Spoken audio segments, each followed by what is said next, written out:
Welcome to the DIY Gourmet Pasta Basics. Today we are going to be cooking a pasta known as Ditalini, and we start with 16-ounce package of the Ditalini pasta.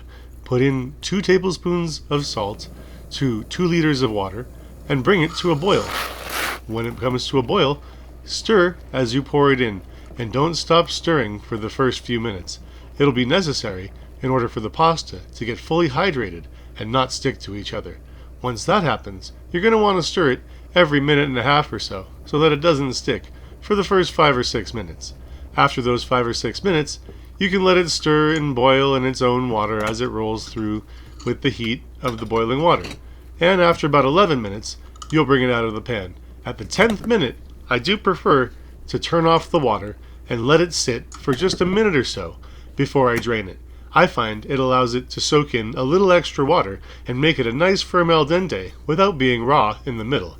Add a little bit of your favorite oil, 2 tablespoons at the end, and there you have a lovely pasta Ditalini ready to use. DIY Gourmet, see you next time.